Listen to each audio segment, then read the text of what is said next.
ஒரு மூட்டை 10 கிலோ இருக்கும் சார். நான் ஒரு மூட்டையாக தூக்கும்போது இந்த தோள்பட்டையில் தான் தூக்குவேன். தோல் பெயின் ரொம்ப இருக்கும் சார். அதை நான் வீட்டில் சொல்லிக்கிட மாட்டேன் அவ்வளோவா.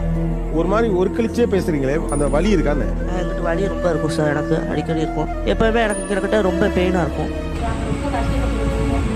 அதை சார் தளபதி ஐயா அவங்க வந்து பார்த்து உடனே செடியில் இன்னைக்கு தான் ஒன்று பண்ணாங்க. பார்த்து அரை மணி நேரம் கூட ஆகலை. அதுக்குள்ளே எனக்கு அங்கேருந்து அவங்க செயலாளர் தளபதியோட செயலாளர் ஆனந்தனை பார்த்து இந்த கோவில்பட்டியில் இருக்கிற சுரேஷ் சத்யா அவங்களுக்கு சொல்லி எங்கள் வீட்டுக்கு 10 நிமிஷத்தில் எங்களுக்கு தேவையான பொருட்கள் அதை எனக்கு உடம்பு சரியில்லைன்னு சொல்லி என் மகன் எங்கள் வீட்டில் பேசினான்.